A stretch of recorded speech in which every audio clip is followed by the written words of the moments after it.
Hello, I'm Sunny Williams. I'm up here on the International Space Station. So this is Node 2. This is a really cool module. Of course, most of these modules you'll see they have 4 sides and they're put together. That way we could sort of work on a flat plane, either a wall, a floor, another wall, or the ceiling. But you know, again, all you have to do is turn yourself and your reference changes. The reason I'm bringing that up is because this is where 4 out of 6 of us sleep. And so people always ask about sleeping in space. Do you lie down? Are you in a bed? Not really, because it doesn't matter. You don't really have the sensation of lying down. You just sit in your sleeping bag. So here's one sleep station right here. I'm going in right now. You can follow me if you want. So I'm inside. It's sort of like a little phone booth, but it's pretty comfy. I've got a sleeping bag right here that we sleep in, so we don't have sort of like a little bit of a cover. We don't fly all over the place. But you know, you can sleep in any orientation. I have it sleeping, feeling like I'm standing up right now, but like you saw, I'm on the floor. But it doesn't matter if I turn over and I sleep upside down. I don't have any sensation in my head that tells me that I'm upside down, so it really doesn't matter. The sleep station is also like a little office. We've got a computer in here. As you can see, we've got a couple little toys. I've got some books. I've got some clothes and other things that make it sort of like home. I'm coming out.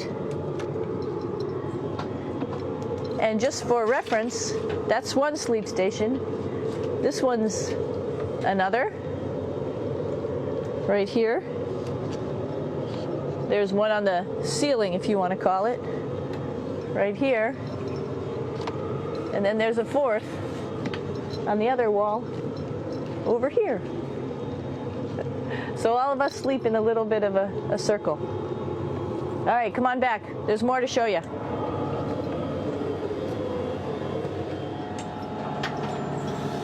I know that there's some questions about how to use the bathroom and how do you actually live in space like normal, like at home. I mentioned real quickly about getting up in the morning and brushing your teeth and washing your face. Well, how do you do that? Well, here is the bathroom essentially. You get up in the morning and we have a little kit and it has all the essential things that you need, like your toothbrush and toothpaste and brush. See how much better the brush makes my hair look? I'm just joking. It still stands up straight. It doesn't matter where you are. It's always going to stand up straight while you're up in space. A lot of people ask about toothbrush and toothpaste. So, luckily enough, toothpaste, you can do it upside right this way, is sticky, and so it sticks to your toothbrush. No problem. Another cool thing is that water sticks to your toothbrush too. If you can see it, I'll have some water come out. The water is pretty neat up in space. It'll stick to your toothbrush and it will make a big bubble, and that's just by surface tension. And then you can drink it. So a lot of people ask about what do you do with the toothpaste after you brush your teeth.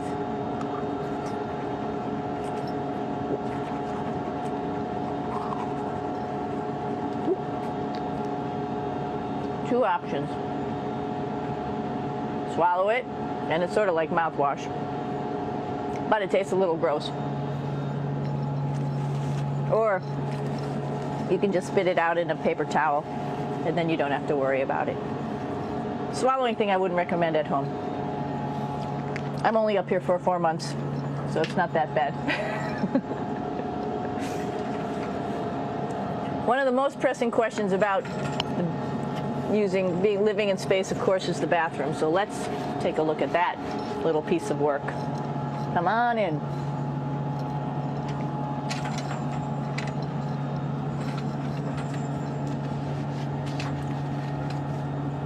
Here we are at the throne. This is awesome. You might see the little You might have noticed a little moon on the outside. This is our orbital outhouse right here.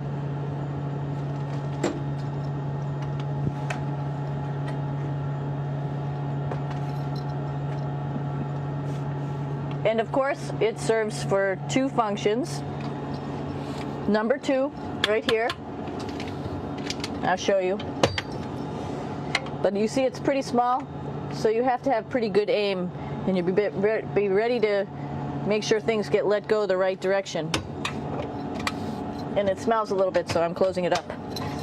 And that's, of course, for number 2. And this guy right here is for number 1. So they're sort of two slightly separate functions, but you can do a little, essentially both, by hanging on right here and doing number 1 and number 2. I might add it's color coded, so you really don't get it mixed up, which is nice. This is yellows for number 1. And also there's a selection of paper. People always ask about toilet paper. What do you do with toilet paper? What kind of toilet paper do you have? We have gloves, just because sometimes it does get messy. We have some Russian wipes, which are a little bit coarse if you like the coarse type of toilet paper. We have some nice tissues, which are nice and soft if you like soft toilet paper. We have Huggies, just for any cleanup. You know, we were all babies once, and this sort of helps. And then if things get really out of control, we have disinfectant wipes, just to make sure we clean up here. Because, you know, just like the water I showed you, the number 1 stuff can sort of go all over the place if you don't aim correctly. And did I mention both of these have a little bit of suction, so they should keep things going in the right direction. But like I said, sometimes things get a little out of control if you are out of control yourself flying around. So we have lots of protective stuff. And of course, you do have your privacy. There's a little door.